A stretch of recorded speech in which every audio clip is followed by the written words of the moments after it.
So mahogany ಅಂತೇಳಿ forest plant ಇದು. ಸುಮಾರು ಇದೊಂದು 1 ಎಕರೆದಲ್ಲಿ ಪ್ಲ್ಯಾಂಟೇಷನ್ ಮಾಡಿದ್ದು ನೋಡ್ಬೋದು ನಾವಿಲ್ಲಿ. ಈಗ ಪ್ರೆಸೆಂಟ್ ಏನಿದೆ ಒಂದು 3 ವರ್ಷದ ಪ್ಲ್ಯಾಂಟ್ ಇರ್ಬೋದು ಇದು ಪ್ಲ್ಯಾಂಟೇಷನ್ನ. ಗಿಡದಿಂದ ಗಿಡಕ್ಕೆ 10 ಮತ್ತು ಸಾಲಿಂದ ಸಾಲಿಗೆ 10 ಅಡಿ ಇಲ್ಲಿ ನೋಡ್ಬೋದು. ಈ ಒಂದು ಅಂತರದಲ್ಲಿ ಸುಮಾರು 1 ಎಕರೆಗೆ ನಾವು ಒಂದು 400 ಗಿಡದಷ್ಟು ಮಹಾಗನಿಯನ್ನು ನಾವು ಪ್ಲ್ಯಾಂಟಿಂಗ್ ಮಾಡ್ಬೋದು. ಈಗಾಗಲೇ ಈ ಒಂದು ತೋಟದಲ್ಲಿ ಪ್ಲ್ಯಾಂಟಿಂಗ್ ಆಗಿದೆ.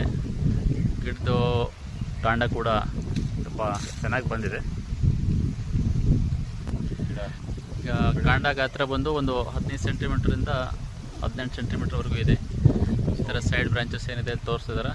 ಹಾಗೆ ಫ್ರೀಕ್ವೆಂಟಾಗಿ ತೆಗಿತಾ ಇರೋದ್ರಿಂದ ಕಾಂಡ ಗಾತ್ರ ಕೂಡ ಚೆನ್ನಾಗಿ ಬರುತ್ತೆ. ಸೈಡ್ ಬ್ರಾಂಚು ಕೂಡ ಒಡೆಯಲ್ಲ. ಇದರಿಂದ ಗಿಡ ಎತ್ತರಕ್ಕೆ ಹೋಗುತ್ತೆ. ಗಿಡದ ಹೈಟ್ ನೋಡ್ರಿ, ಈಗ ಒಂದು ಸ್ವಲ್ಪ 20 ಅಡಿ ಹೈಟ್ ಆಗಿದೆ ಬರೀ 3 ವರ್ಷದಲ್ಲಿ. ಇನ್ನು ಈ ಬೆಳೆ ಸುಮಾರು 8 ರಿಂದ 10 ವರ್ಷ ಮೇಲ್ಪಟ್ಟು ಹೋದಂಗೆ ಇದರದ್ದು ಎಕನಾಮಿಕ್ ವ್ಯಾಲ್ಯೂ ಏನಂತೀವಿ ಚೆನ್ನಾಗಿ ಬರುತ್ತೆ. ಅದು ಟಿಂಬರ್ ಪ್ಲ್ಯಾಂಟ್ಸ್. ಇದ್ರ ಮಧ್ಯದಲ್ಲಿ ಕೂಡ ನಾವು ಸೇಡ್ ಲವಿಂಗ್ ಪ್ಲ್ಯಾಂಟ್ಸ್ ಅಂತ ಹೇಳ್ತೀವಿ, ಎಲ್ಲ ಬೆಳ್ಕೋಬೋದು. ಹುಲ್ಲಿನ ಜಾತಿ ಬೆಳೆಗಳು ಬೆಳಿಬೋದು. ಇನ್ನಿತರ ತರಕಾರಿ ಕೂಡ ಬೆಳ್ಕೋಬೋದು. ಆಮೇಲೆ ಈಗ ಸೀಸನಲ್ಗೆ ಬೇಕಾದಂಥ ಬೆಳೆಗಳೇನಿರ್ತವೆ, ಕಡಲೆ, ಹೆಸರು, ಉದ್ದು, ಈ ಥರ ಬೆಳೆ ಕೂಡ ನಾವು ಇಲ್ಲಿ ಬೆಳ್ಕೋಬೋದು. ಈಗ ಪ್ರಸ್ತುತ ಇದು 3 ವರ್ಷದ ಒಂದು ಪ್ಲ್ಯಾಂಟೇಷನ್ ಇದೆ, ನಾವು ನೋಡ್ಬೋದು. ಇದು ಸರಾಸರಿ 10 ರಿಂದ 12 ವರ್ಷ ಮೇಲ್ಪಟ್ಟು ನಾವು ಬೆಳೆಯನ್ನು ಮೇಂಟೈನ್ ಮಾಡಿದಾಗ ಇದು ಮಾರ್ಕೆಟ್ ವ್ಯಾಲ್ಯೂ ಸುಮಾರು 10 ರಿಂದ 12 ಸಾವಿರ ರೂಪಾಯಿಯಷ್ಟು ಪ್ರತಿ ಗಿಡಕ್ಕೆ ನಾವು ಮಾರಾಟ ಆಗೋದನ್ನು ನಾವು ಒಂದು ಮಾಹಿತಿ ಪ್ರಕಾರ ನೋಡ್ಬೋದು.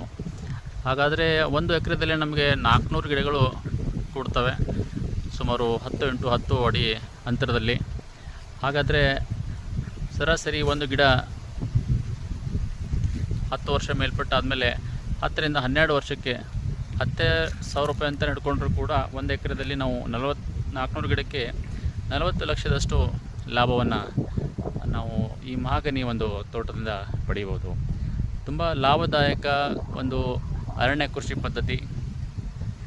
ಆಮೇಲೆ ಮೊದಲ 2 ರಿಂದ 3 ವರ್ಷಕ್ಕೆ ಬೇರೆ ಅಂತರ ಬೆಳೆಯನ್ನು ಕೂಡ ಬೆಳೆದುಕೊಂಡು ಎಕರೆದಲ್ಲಿ ನಾವು 45,000 ರೂಪಾಯಿಯಷ್ಟು ಲಾಭವನ್ನು ಪ್ರತಿ ವರ್ಷಕ್ಕೆ ತಗೊಳ್ಬೋದು.